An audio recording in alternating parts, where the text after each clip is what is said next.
So let's talk about Assassin's Creed. A few quick caveats on this. I'm not going to talk about the portable versions because I've not played them, and talking about games I've not played isn't particularly easy. That means I could make anything up. Caveat 2 with this is that I will mention the Ezio Collection. Although I have not finished playing through the Ezio Collection, I have played all the games that are on the Ezio Collection in isolation, so I can talk about it. But without further ado, let's start off. Logic dictates that I start off with the first game because why start at the end? That would just be mental. So the first game is aptly just called Assassin's Creed. If you now want to call it this, Assassin's Creed 1, but when it first came out it was just Assassin's Creed. So what is it, and is it worth playing? Well, first of all, it's an action-adventure game where you play as two characters, one in the real world and one in a virtual world. So the real world character is a guy called Desmond Miles, who has been captured, shall we say, by a company called Abstergo, who are looking for these items, which you'll find out later on are called Pieces of Eden. And these are thought to possess powers, and it's basically, I think, the whole idea behind this is a bunch of people want to take over the world, essentially, or create a new world, if you like.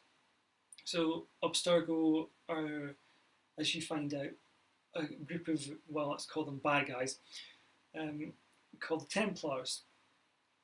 And they have captured Miles because they think that deep-rooted somewhere in his ancestry is someone who knows about these pieces of Eden, where they're hidden, and they hope to find them. So what they've done is they've captured him and they're holding him against his will, pretty much.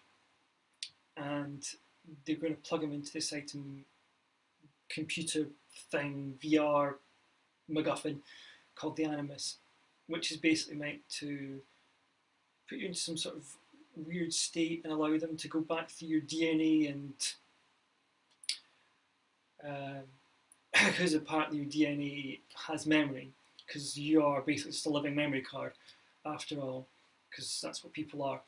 And as part of your DNA, they have links to your ancestors, and the idea being is you can go back through your lineage and find somebody way, way back, and you can relive their memories, and that's the point of the Animus. Really, so the Abstergo are trying to find in Miles's past someone who has located a piece of Eden, knows where a piece of Eden is, and that person they've chosen is this chap called Altair. And so this is the character you'll be playing as mostly. He is a member of the Assassin's Order. You don't really find out too much in this game, trying to avoid spoilers here, but you don't find out too much in this game about who really the Assassins are and why they're doing what they're doing. They're a group who are battling the Templars. That's basically the story behind this. So the gameplay is, for me, the worst part of this game because it's rather repetitive. How repetitive, you may ask? It's super repetitive. There are from maybe 5 different mission types. So that just means that there's a lot of rinse and what you would call rinse and repeat. Or if you're talking about washing your lather, rinse, repeat. That's basically what it is in a nutshell. You go somewhere, you do a bunch of missions, one of which is Save a Citizen, which is basically somebody's getting beaten up by the bad guys, and you've got to then go and rescue them from the bad guys. There's some eavesdropping mission, where you basically use your robe and the fact that your robe is the exact same colour to that of the monks who dress in all white, and you can use them to blind. You can blend in with the monks, and you can go and get past guards and listen into people's conversations. And there's a couple of other different types of missions as well. But basically, you do a number of these, then you go off and do an actual mission where you have to go and take out somebody. Basically, you have to go and perform the act of an assassination on a specific character, and that's it. That is basically what Assassin's Creed 1 is in a nutshell. Do some missions, fight, take on a mini boss, etc. Do it till the game finishes. That is it, the gameplay in a nutshell. Um, the other major gripe I have with this game is the health bar is also your synchronization bar. And the idea behind this is then if Altair dies, he then becomes you Miles become desynchronized with him. Excuse me, and then have to go back in to the game again and redo the memory. That's basically it. So this becomes super irritating because being attacked decreases your health bar, which you expect. But also, this game relies on stealth. This is one of the main mechanics of the series, is stealth. I should have mentioned this from the beginning, but if you don't like stealth games, this game is not really for you because stealth plays a really big part in this game. So if a guard spots you, your synchronization meter starts to go down. So basically, you're losing health, and eventually, you get disconnected, and you have to go back in again. So it's really irritating, and I don't particularly care for this system. The other thing I don't really care for in this game is the map. The map is pants. This game, I know it's the first in the season, they're trying to work out the problems, but the map is awful, as is the mini map. The whole idea of a mini map is really to give you a small snapshot of where you are in the game.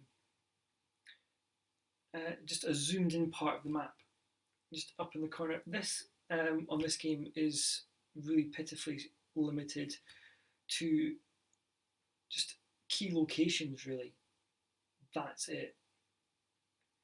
And because this game is pretty much like Ocarina of Time, and you have a massive open world field, it's quite possible to get lost. Um, Bounding around between different areas, it's the map would be really useful if it was actually a good map, but it's not. The mini map is also pants, as I said.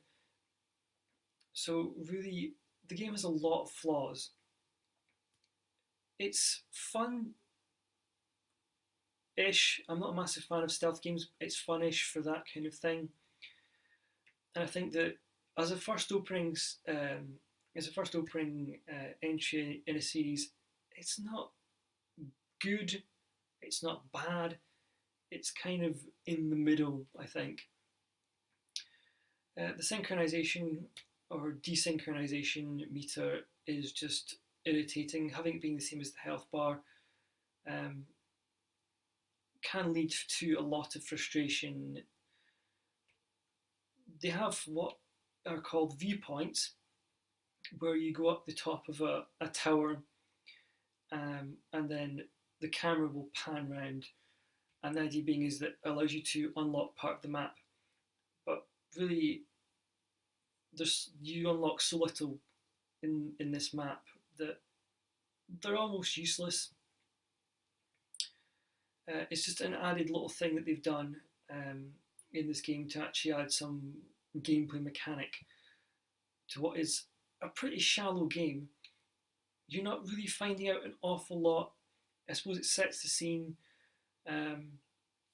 The only other character you're really introduced to is a lady called Lucy, uh, who is basically your handler, and some other guy, some Abstergo man, should we call him, who is basically her boss, and he is desperate to find this piece of Eden. That is it, and that is it. Really, it's fairly light on story mode. Um, there aren't any other real modes. It's just, for me, a really boring game. Let's be frank. It's boring, dull, monotonous. Playing through the series, when I first started, I skimmed over this game, to be honest. I played it for a bit, didn't finish it, but later on when I went back and started playing through them again from the beginning, I did actually go back and play this game. Um, it's an enjoyable adventure, um, but I think the series gets a lot better. If you agree with me, then let me know in the comments below. I personally, as I said, I don't like this game. I don't like it as an opening entrance to the series. There's really a lot wrong with it. I suppose they were just trying to work out what they wanted to do with this series, but I think that this is a game where the series starts, but it could very easily have ended on this game. It's just that lacking. Um, so let me know what you think in the comments. Did you like it? Did you not like it? How did you feel about this game as a starting point? Uh, Thank you again. If you like them, if you like these videos, please subscribe, and I'll try and put up as many as possible. This is the start of, let's just call it, a look at Assassin's Creed for just now. I might come up with a pithy title later on, but right now it's just my own little retrospective of this series. Thank you for watching.